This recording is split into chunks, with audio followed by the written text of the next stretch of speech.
Hello students, welcome back to this new video. So in this video we will study the next colligative property, that is depression in the freezing point, जिसको हम क्रायोस्कोपी भी बोलते हैं. So पहले हमने दो colligative properties study की हैं पिछले वीडियोस में, lowering in the vapor pressure and elevation in the boiling point. अब इस वीडियो में हम स्टडी करेंगे depression in the freezing point. So इससे पहले कि हम depression in the freezing point देखें क्या होता है, पहले ये देखते हैं उससे पहले कि what is the meaning of a freezing point. ठीक है, so freezing point of a substance that is defined as the temperature at which the vapour pressure of its liquid is equal to the vapour pressure of the solid. ठीक है, सो इस definition के accordingly हम ये देखते हैं कि what is the meaning of A freezing point, कि जब फ्रीजिंग पॉइंट आता है सॉलिड स्टेट और लिक्विड स्टेट जो है वो आपस में इक्विलिब्रियम पे हो जाते हैं और इनका वेपर प्रेशर जो है सॉलिड का वेपर प्रेशर ऑफ लिक्विड के बराबर होता है. यानी कि इसको दोबारा से समझे कि वेपर प्रेशर जब लिक्विड का कम होता है और धीरे धीरे डिक्रीज होते हुए वो freezing point this vapour pressure of solid के इक्वल हो जाता है, देन द सॉलिड फ्रीजेस. ठीक है, सो क्योंकि जब हम लिक्विड को धीरे धीरे इसका टेम्परेचर कम करते हैं तो वेपर प्रेशर जो है वो डिक्रीज होता जाता है. सो एक टेम्परेचर ऐसा आएगा जहाँ पर vapour pressure of that liquid vapour pressure उसके सॉलिड के इक्वल हो जाएगा. Then this two states will be equilibrium with each other and the vapour pressure of solid will be equal to the vapour pressure of the liquid. Fine, so at this freezing point जैसे कि मैंने पहले बताया कि solid और liquid states जो हैं they are in equilibrium, और इक्विलिब्रियम पे होना तभी पॉसिबल है when they have the same vapour pressure. So clear, पहले ये क्लियर होना ज़रूरी था कि हम डिप्रेशन इन फ्रीजिंग पॉइंट पढ़ते, उससे पहले आपको फ्रीजिंग पॉइंट क्लियर होना ज़रूरी था कि क्या फ्रीजिंग पॉइंट और वेपर प्रेशर जो है वो आपस में कैसे एक दूसरे से रिलेटेड है. ठीक है, so now again repeating, what is the freezing point? This is the temperature at which the vapor pressure of a liquid becomes equal to the vapor pressure of the solid. So that temperature is known as freezing point. और इस temperature पे liquid और solid states जो हैं वो दोनों equilibrium पे होती हैं. ठीक है, then अब हमने उस लिक्विड में, क्योंकि हम सॉल्यूशन से डील कर रहे हैं, तो उस लिक्विड में हमने क्या डाल दिया, कुछ नॉन वोलेटाइल सॉल्यूट डाल दिया. ठीक है, अब नॉन वोलेटाइल सॉल्यूट डालने से वेपर प्रेशर जो है वो सॉल्वेंट का लोअर हो जाता है. सो ये हमने पहले एक अलग वीडियो में भी पूरा प्रॉपरली इस कॉन्सेप्ट को समझा है कि कैसे नॉन वोलेटाइल सॉल्यूट डालने से वेपर प्रेशर जो है वो सॉल्वेंट का लोअर हो जाता है. ठीक है, तो उस वीडियो का लिंक भी मैं इसमें इसके डिस्क्रिप्शन बॉक्स में दे दूंगी, तो you can go through that video completely to have the understanding of this concept. Fine, so अब क्या होगा कि हमने नॉन वोलेटाइल सॉल्यूट ऐड कर दिया है, जिसके ऐड करने से वेपर प्रेशर सॉल्वेंट का कम हो जाएगा. ठीक है, टू से कि अब जो हमने सॉल्यूट डाल दिया है सॉल्वेंट में, अब उसका जो उसको सॉलिड बनाना है, उसको हमने फ्रीज़ करना है. अब फिर से उसको जब फ्रीज़ करेंगे, वो जब वो प्योर सॉल्वेंट था उसके वेपर प्रेशर और सॉलिड का वेपर प्रेशर उसको मीट करने में जो टेम्परेचर लगता था या जिस वेपर प्रेशर पे वो सॉलिड के वेपर प्रेशर के इक्वल पहुंचता था, अब सॉल्यूशन बनने के बाद वो सॉलिड फेस के वेपर प्रेशर पे पहुंचेगा, but at the lower vapour pressure and at lower temperature. उससे कम वेपर प्रेशर हो जाएगा उसका, और क्योंकि वेपर प्रेशर सॉल्वेंट से कम हो गया है सॉल्यूशन का, तो कम टेम्परेचर पे और उससे ज़्यादा कम टेम्परेचर पे वो सॉलिड स्टेट के साथ इक्विलिब्रियम पे आ पाएगा. सो इस चीज़ को हम ग्राफिकली समझते हैं तो ज़्यादा क्लैरिटी हो जाएगी आपको इस कॉन्सेप्ट की. सो सी इन दिस ग्राफ, सो थोड़ा सा इसको क्लियरली या ध्यान से देखें इस ग्राफ को. So this is the graph between temperature and the vapour pressure. ठीक है, सो ये ऊपर वाली जो कर्व है, this BC curve, this is for the solvent. And अब BC कर्व क्या शो करती है आपको, shows the variation of pure solvent with temperature. अब देखो, जैसे जैसे हम ये BC कर्व ये C से B की तरफ आएंगे तो टेम्परेचर जो है वो कम होता जाएगा. ठीक है, सो ये टेम्परेचर डिक्रीज होता जाएगा और वेपर प्रेशर है इस तरफ, इट मीन्स आप टेम्परेचर डिक्रीज कर रहे हैं तो उसका वेपर प्रेशर भी डिक्रीज हो रहा है। तो ये कर्व जो है हमें वेरिएशन बताती है प्योर सॉल्वेंट की टेम्परेचर के साथ उसका वेपर प्रेशर कैसे वेरी हो रहा है। ठीक है, दिस इज़ फॉर सॉल्वेंट। ठीक, अब DE कर्व जो है, ये वाली नीचे वाली कर्व जो है, this is for the solution. अब ये कर्व हमें क्या बताती है, this shows the variation of vapour pressure of solution with temperature. अब इस सॉल्वेंट का हमने बना दिया सॉल्यूशन। अब इस सॉल्यूशन को भी हम स्टडी करें, जैसे जैसे हम टेम्परेचर डिक्रीज़ करेंगे उसका भी वेपर प्रेशर जो है वो डिक्रीज़ होता जाएगा। अब जो है ये सॉल्यूशन का वेपर प्रेशर ऑलरेडी आप देख रहे हो कि सॉल्वेंट का वेपर प्रेशर ये अपर कर्व शो कर रहा है, और जब ये सॉल्यूशन बन गया तो लोअर कर्व जो है वो शो कर रहा है।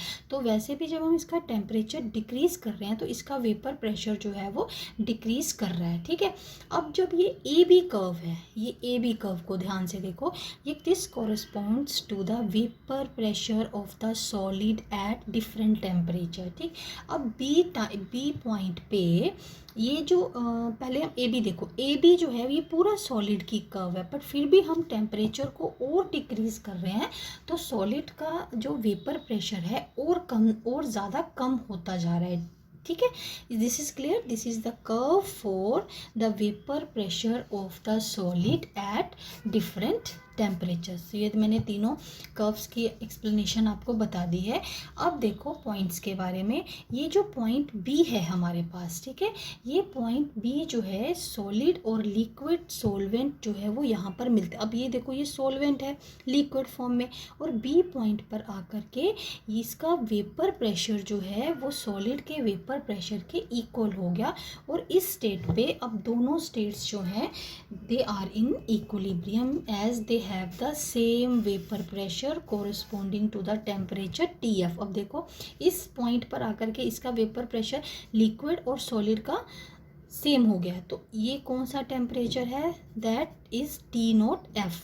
T0 हम लगाते हैं फॉर द प्योर सॉल्वेंट। ठीक है, अब सॉल्यूशन, ऐसे ही सॉल्यूशन का टेम्परेचर हम डिक्रीज़ करते गए और ये पॉइंट D पर आकर के सॉलिड स्टेट से मिला। अब देखो B पर सॉलिड बन गया था, अब सॉलिड का भी टेम्परेचर डिक्रीज़ करते गए तो उसका वेपर प्रेशर और कम हो गया। अब सॉल्यूशन का डिक्रीज़ कर रहे हैं, उसका वेपर प्रेशर और कम हो गया। अब इस टाइम पे इस पॉइंट पे आकर के सॉलिड का वेपर प्रेशर जो है वो सॉल्यूशन के वेपर प्रेशर के इक्वल हो जाएगा। But you can see from the graph ये इक्वल तो हो गया है, but it will be lesser as compare to the vapour pressure of the solvent and the solid when it was pure. वो higher naught पे है, अब ये थोड़ा सा लोअर नोट पे है। क्लियर, सो इसके विद रिस्पेक्ट टू, और ये यू कैन से ये स्टेट कब आई, इस टेम्परेचर पे जिसको हमने TF बोला। आई होप दिस इज़ क्लियर। ठीक है, ये इस ग्राफ को अगर आप समझेंगे ना तो आपका पूरा depression in the freezing point that will be more clear to you. So see BC curve that shows, again मैं रिपीट कर रही हूँ ग्राफ को, BC curve shows the variation of vapour pressure of pure solvent with temperature, DE curve shows the variation of the vapour pressure of solution with temperature. Clear, और AB जो है that is the curve corresponds to the vapour pressure of the solid at temperature. ये पूरा solid की curve है, लेकिन उसका vapour pressure जो है वो डिक्रीज कर रहा है विद डिक्रीज इन टेम्परेचर। यानी कि इसका क्या मतलब हुआ कि अगर किसी सॉलिड का भी हम और ज़्यादा टेम्परेचर डिक्रीज करते जाते हैं तो उसका वेपर प्रेशर जो है वो कम होता जाता है, डिक्रीजिंग ऑर्डर पे रहता है। ठीक है, सो ये पॉइंट B जो है सॉलिड लिक्विड सॉल्वेंट मीट। ठीक, यहाँ पर प्योर सॉलिड और प्योर लिक्विड मीट करते हैं, और D पॉइंट पे सॉलिड सॉल्वेंट और लिक्विड सॉल्यूशन मीट करते हैं। ठीक है, so you can see the difference in the vapour pressure of these two, and the temperature is now lower as compare to the temperature at which pure liquid freezes. It's clear. So अब देखो यहाँ पर TF और T F note, यहाँ इस side temperature increase हो रहा है, तो हमारे पास जो टी एफ है जहाँ पर सॉल्यूशन मीट कर रहा है सॉलिड के वेपर प्रेशर से, प्योर सॉलिड के वेपर प्रेशर से, ठीक है, so that is always less as compare to the T F naught जो प्योर लिक्विड का होता है। तो ये आप ग्राफिकली भी देख सकते हो कि this T F is less as compare to T F naught, ठीक है। सो हमने डिफरेंस लिया, दोनों टेम्परेचर्स में कितना डिफरेंस आया है, this is delta T F, जिसको हम बोलते हैं depression in the freezing point. So that is T F naught minus T F, this gives us the depression in the freezing point. Clear? So इसको और ज़्यादा clear समझने के लिए, वैसे तो ये सफिशिएंट है समझने के लिए, फिर भी एक और ग्राफ है मेरे पास जिससे हम फिर से इसी चीज़ को अप्लाई करते हैं इस ग्राफ में, लेकिन इसमें हमने 2 सॉल्यूशंस लिए हैं। Let's take the 2 solutions with different concentration. So हम ये मान लेते हैं कि सॉल्यूशन 1 में ये तो प्योर सॉल्वेंट है सबसे ऊपर, और नीचे जो है वो हमारे पास है सॉल्यूशन 1 एंड सॉल्यूशन 2। सॉल्यूशन 1 की कंसंट्रेशन सॉल्यूशन 2 की कंसंट्रेशन से थोड़ा कम है, ठीक है, मीन टू से सॉल्यूशन 2 इज़ मोर कंसंट्रेटेड, ठीक। सेम वे ये जो ऊपर वाली कर्व है सॉल्वेंट की, ये हमें वेपर प्रेशर वेरिएशन बताती है with temperature for pure solvent. ये सॉल्यूशन नीचे जो कर्व है जो यहाँ पर सॉल्यूशन 1 लिखा है, this tells us the variation of the vapour pressure with temperature for solution 1 जिसकी कंसंट्रेशन थोड़ा सॉल्यूशन 2 से कम है, and solution 2 this is more concentrated solution as compare to the solution 1। So उसकी कर्व जो है उससे भी ज़्यादा नीचे है, यानी कि जितना हम सॉल्यूट का क्वांटिटी बढ़ाते जाएंगे उतना ही depression in the freezing point बढ़ता जाएगा, ठीक है। और ये जो अपने पास बी सी कर्व है, ये फिर से हमारे पास जैसे इसमें हमने लिया था बी डी कर्व, ऐसे ही हमारे पास ये बी सी कर्व है यहाँ पर। This shows the variation of the vapour pressure with the vapour pressure of solid with temperature, ठीक है। अब देखो ये सॉल्वेंट, प्योर सॉल्वेंट और प्योर सॉलिड बी पे मीट कर रहे हैं जहाँ पे इन दोनों का वेपर प्रेशर इक्वल हो रहा है, ठीक है। अब सॉल्यूशन 1 ले लें। अब सॉल्यूशन 1 वैसे भी इसका वेपर प्रेशर कम होना ही है क्योंकि इसमें नॉन वोलेटाइल सॉल्यूट डाला है हमने, तो ये जो है ये कर्व इस सॉलिड की कर्व से कम वेपर प्रेशर पे मीट करेगी। अब वो मीट करेगी P1 पे, पहले P नोट पे मीट कर रही थी which is lesser as compare to the P naught which is for the pure solvent. Clear? And same way जिसमें हमने ज़्यादा सॉल्यूट डाला है उसमें depression in the vapour pressure और decrease in the vapour pressure और ज़्यादा है depending upon the quantity of the solute, तो ये मीट करेगी C पे जो कि कोरस्पॉन्डिंग टू वेपर प्रेशर है P2। सो P2 आप देख सकते हो ग्राफ से, that is again less as compare to the P1। और सेम वे ये T नोट टेम्परेचर है, T0 कह लो, T0 टेम्परेचर है that is for pure liquid, T1 for solution 1, और देखो T1 जो है वो T नोट से कम है, ठीक है। और T2 जिसमें कंसंट्रेशन और भी ज़्यादा है वो T1 से कम है। So I hope this graph is clear to you and depression in the freezing point that is more clear to you. This was just for example से कि जहाँ हम कंसंट्रेशन बढ़ाते जाते हैं और वेपर प्रेशर और कम होता जाता है और depression in the freezing point भी और कम हो जाएगा, ठीक है। So we have here the experimental methods for determining the TF, ठीक है। इनको ये 2 मेथड्स हैं हमारे पास, Beckmann's method and Rast method, जिन मेथड्स को यूज़ करके हम experimentally depression in the freezing point calculate कर सकते हैं, ठीक है। सो नाउ नेक्स्ट है जो depression in the freezing point है हमारे पास, again that is proportional to the molar concentration.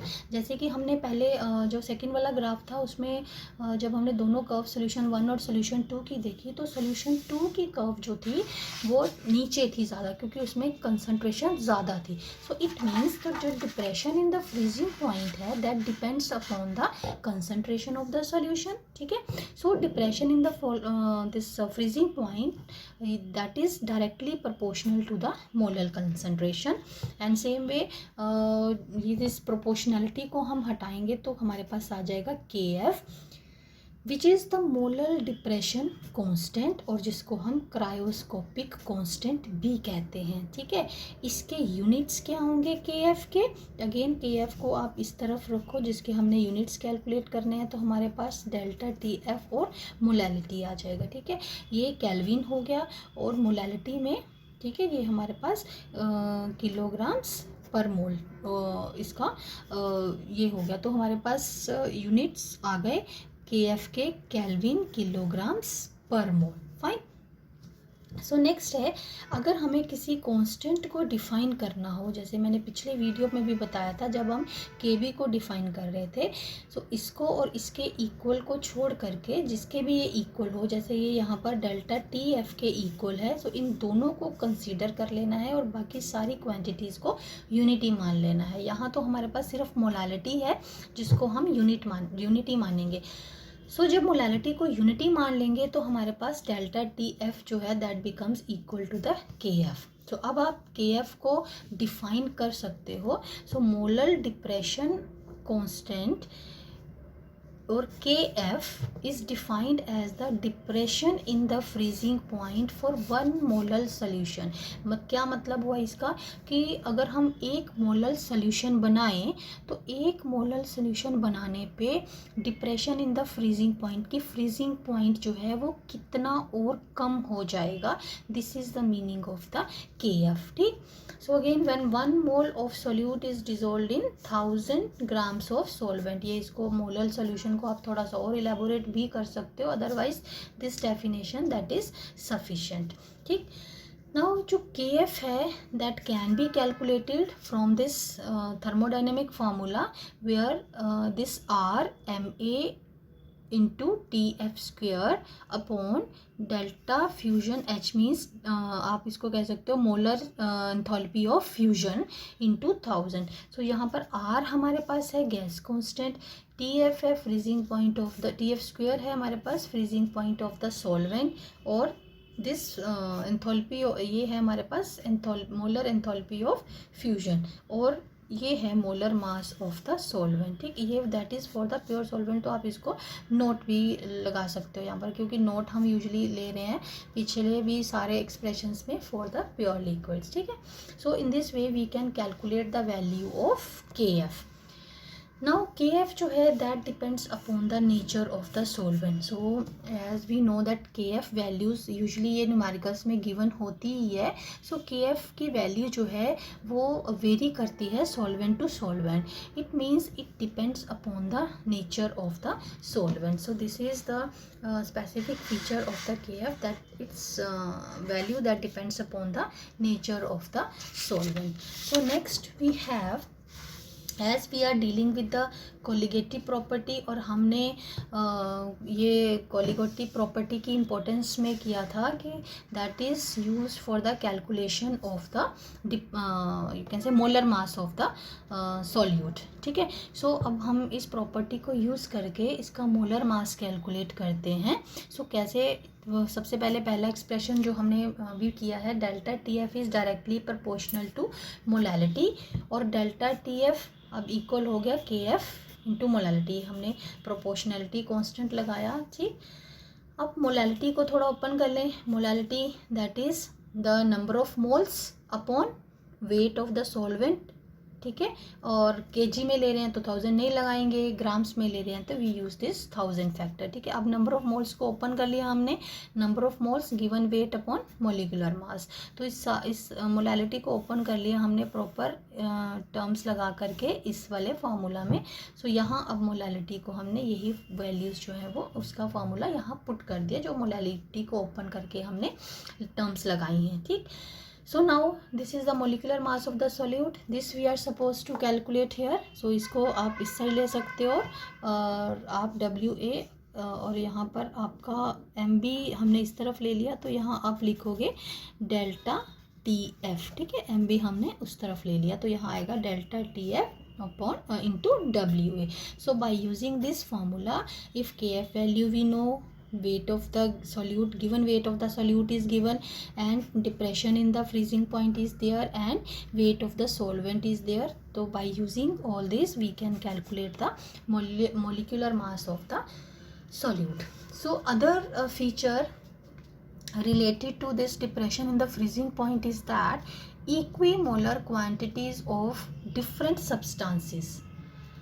अगर हमारे पास डिफरेंट सब्सटेंसेस है, मान लीजिए हमारे पास एक में 1 है, एक को हम 2 मार्क कर लेते हैं और एक को हम 3 मार्क कर लेते हैं, ठीक है। इन तीनों में हमारे पास डिफरेंट सॉल्यूट्स हैं, लेकिन अगर इनकी क्वांटिटी सेम है, मींस इक्विमोलर सॉल्यूशंस, मतलब इनकी मोलालिटीज सेम है, तो जितना भी डिप्रेशन इन फ्रीजिंग पॉइंट होगा वो तीनों में सेम रहेगा कि कितना टेम्परेचर जो है वो डाउन आ रहा है टू फ्रीज द सॉल्यूशन, ठीक है। So depression in the freezing point will remain the same if the solutions they have equimolar quantities of the solutes. Clear. So ये सेम हमने उसमें एलिवेशन इन बॉइलिंग पॉइंट में भी किया था, उसमें भी ये करेक्टरिस्टिक फीचर था ही कि सेम है क्वांटिटीज़ अगर, तो एलिवेशन भी उतना ही सेम होगा और सेम वे डिप्रेशन भी सेम होगा, क्योंकि ये properties number of solute particles पे डिपेंड करती हैं, ना कि नेचर पे। So that's why this is the characteristic feature कि doesn't matter what type of solute we are adding, ठीक है, but it should be non volatile. तो if equimolar quantities are there, तो the depression in the freezing point will be same. So we can say that from this we can say that it is a colligative property, ठीक है। So depression in a freezing point, that is a colligative property. So next, related to depression in the freezing point, we have 2-3 definitions related to, or you can say the 2-3 types of solutions related to this. Now next is the anti-freeze. So now next है हमारे पास कि अभी जो हमने depression in the freezing point property study की है उसको हम प्रैक्टिकली कैसे यूज़ कर सकते हैं, यानी कि ये फीचर की सॉल्यूशन जब बन जाए उसका फ्रीजिंग पॉइंट जो है वो और कम हो जाता है than that of the pure solvent. इस प्रॉपर्टी को हम प्रैक्टिकली कैसे यूज़ कर सकते हैं। सो पहले है हमारे पास सबसे antifreeze solution. So antifreeze solutions, these are the solutions, और यू कैन से पहले हम ये देखें कि कहाँ यूज़ होते हैं ये सॉल्यूशन। जहाँ पर लाइक कोल्ड कंट्रीज़ हैं, जहाँ पर टेम्परेचर बहुत कम होता है, बहुत कम मतलब 0 से नीचे चला जाता है, तो we know that in the vehicles, in the you can say radiators of the vehicles water is used, ठीक है, वाटर को यूज़ करते हैं रेडिएटर्स में। और उन कंट्रीज़ में जहाँ टेम्परेचर 0 से कम होता है और वाटर का हमारे पास फ्रीजिंग पॉइंट 0 है, तो क्या होगा, वाटर जो है वो रेडिएटर्स में फ्रीज कर जाएगा, ठीक। So it will create a problem for the vehicles. अब इस प्रॉब्लम को, अब देखो व्हीकल्स तो यूज़ करने ही है कोल्ड कंट्रीज़ में वाले, बट हम उसको इस फिनोमिनन को, यू कैन से the property of this colligative property of depression in the freezing point को हम कैसे यूटिलाइज कर रहे हैं प्रैक्टिकली। अब इस प्रॉब्लम को अवॉइड करने के लिए हम क्या करते हैं, जो कार रेडिएटर्स में वाटर की जगह हम उसका सॉल्यूशन बना के डालते हैं, जिसको हम एंटी फ्रीज सॉल्यूशंस कहते हैं। अब देखो वाटर जो है वो 0 डिग्री पे फ्रीज कर जाएगा, ठीक है, लेकिन जब इसका सॉल्यूशन बनाएंगे तो ऑब्वियसली वो 0 से कम या माइनस, जितना भी हम डिपेंडिंग ऑन जितनी भी हम क्वांटिटी डालेंगे सॉल्यूट की, उस हिसाब से हम उसका टेम्परेचर ला सकते हैं जो हमारी रिक्वायरमेंट है, ठीक है। तो 0 से कम ही जाएगा, माइनस में चला जाएगा। सो अब जो वाटर मिक्सचर हमने डाला है, मिक्सचर बना करके वाटर का, जिसको हम एंटी फ्रीज सॉल्यूशंस कहते हैं, तो वो सॉल्यूशंस जो हैं वो कार रेडिएटर्स में यूज़ करेंगे than that of the pure water, ठीक है। अब वो जो हमने ये सॉल्यूशन डाला है वो फ्रीज नहीं करेगा, ठीक है। नेक्स्ट वी हैव दिस, और यू कैन से द एग्जांपल से कि हम ऐसा कौन सा एंटी फ्रीज सॉल्यूशन बनाते हैं, this ethylene glycol in water. So this is mostly used as an antifreeze solution, that is the solution of ethylene glycol in water, ठीक है। so freezing point that can be lower to the desired extent, ये मैंने आपको इससे पहले बताया कि by varying the concentration of ethylene glycol, कि कितना टेम्परेचर हमें रिक्वायरमेंट है है, कितना हमें टेम्परेचर में को माइनस में लेके जाना है, उस हिसाब से हम इसकी कंसंट्रेशन को वेरी करते हैं। ठीक, अब इथाइलिन ग्लाइकोल की जगह पर हम ग्लिसरॉल भी है ऑप्शन में हमारे पास कि this can also be used as antifreeze solutions. Fine, next जहाँ हम इस फिनोमिनन को यूटिलाइज करते हैं, depression in the freezing point, this is for the freezing mixtures. It is, a इज़ ए मिक्सचर ऑफ NaCl एंड आइस और NaCl का मिक्सचर है। अब इस मिक्सचर को हम प्रैक्टिकली कहाँ यूज़ करते हैं? For making ice creams. ठीक, आइसक्रीम के बीच में नहीं डालते, यानी कि आइसक्रीम्स के जो टेम्परेचर है फॉर मेकिंग, जहाँ पर आइसक्रीम मैन्युफैक्चरिंग है वहाँ पर टेम्परेचर को लोअर करने के लिए इसको यूज़ किया जाता है। इसको यूज़ करके हम -33 डिग्री सेल्सियस तक भी टेम्परेचर को डिक्रीज़ कर सकते हैं। फाइन, नेक्स्ट है हमारे पास डी आइसिंग। ठीक, अब हमें पता ही है like in ice frozen when in cold countries you can say when the temperature is below 0 degree, तो जो आइस है वो रोड्स वगैरह पे जम जाती है।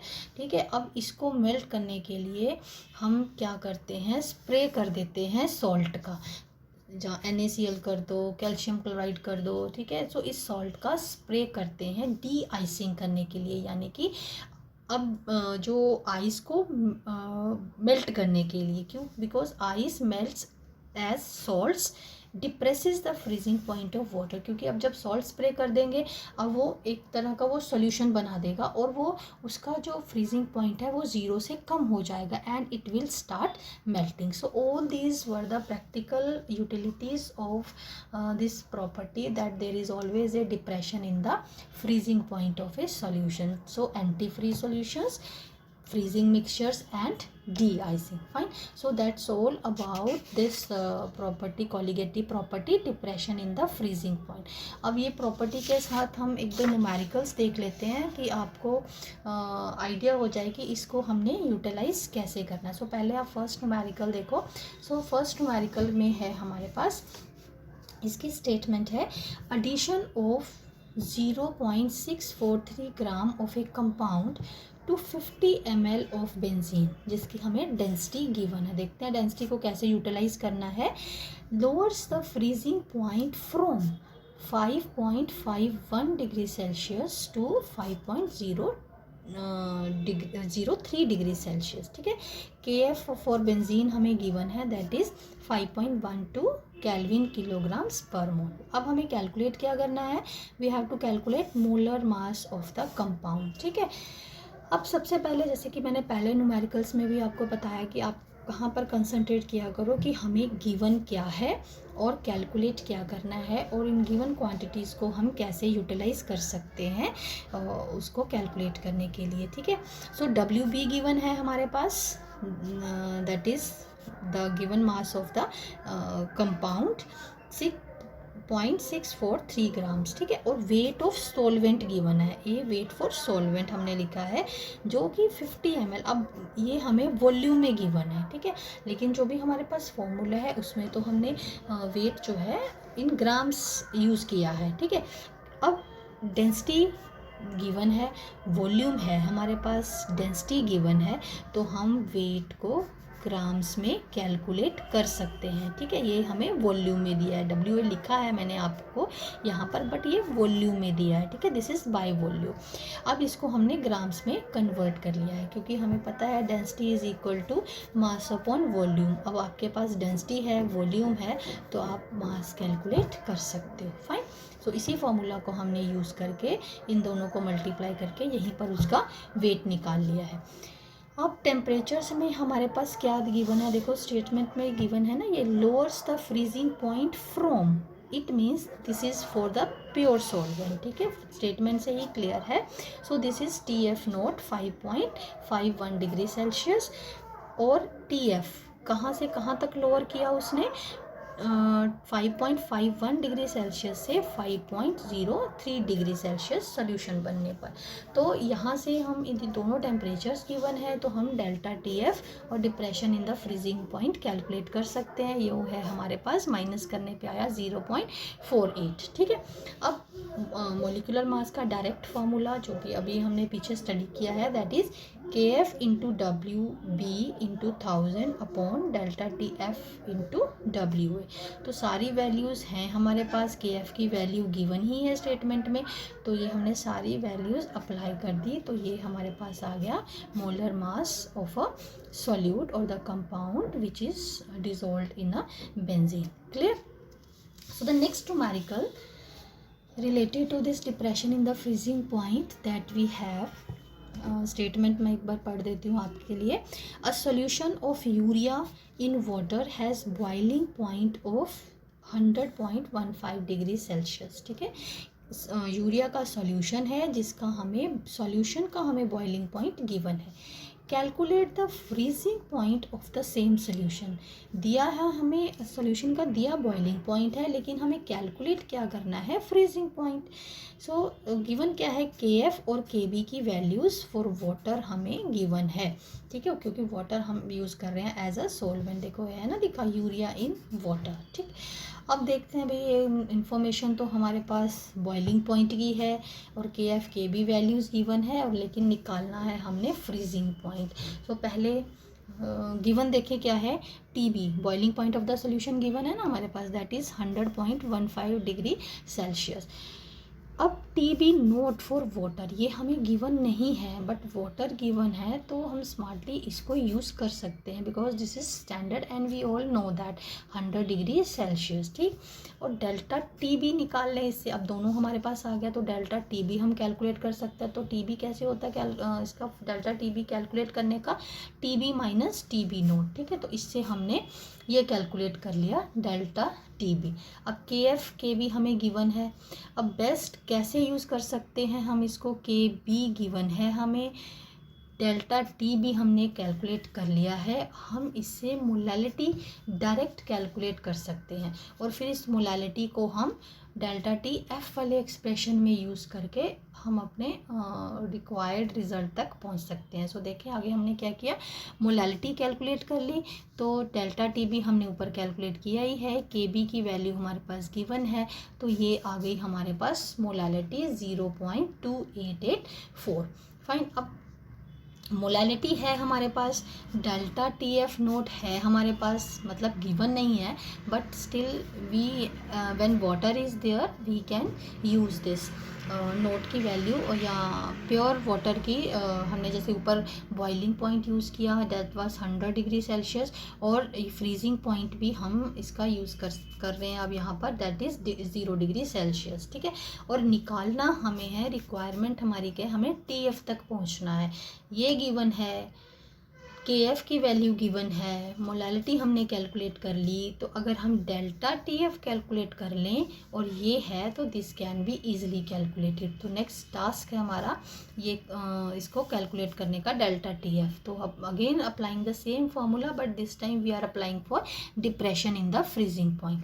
सो KF की वैल्यू हमारे पास गिवन है 1.87, वो ही हमने यूज़ की है 1.87, मोलालिटी हमने ऊपर कैलकुलेट की है दैट इज़ 0.2884, तो ये हमारे पास आ गया डेल्टा TF दैट इज़ 0.54। ठीक, अब delta TF is equal to delta TF naught minus TF, ये डिप्रेशन इन फ्रीजिंग पॉइंट का हमारे पास ये फॉर्मूला है।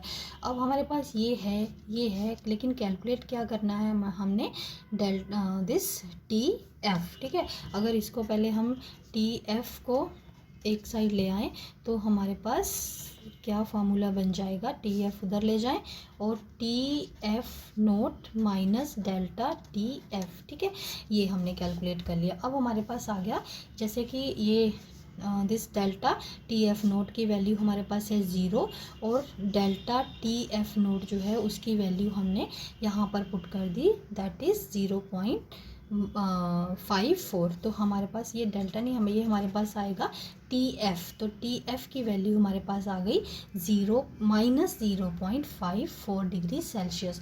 तो अब ये सॉल्यूशन जो है, जो हमने क्या रिक्वायरमेंट थी हमने कि अब इस सॉल्यूशन, ये हमारे पास सॉल्यूशन कितने टेम्परेचर पे फ्रीज करेगा, हमें फ्रीजिंग पॉइंट ऑफ सॉल्यूशन निकालना था। तो ये गिवन इंफॉर्मेशन यूज़ करके हमने कैलकुलेट कर लिया this freezing point of the solution. So that's all with this video. So with this video we completed our one more colligative property, that is depression in the freezing point. Fine. So in the next video we will do the next colligative property, that is osmotic pressure.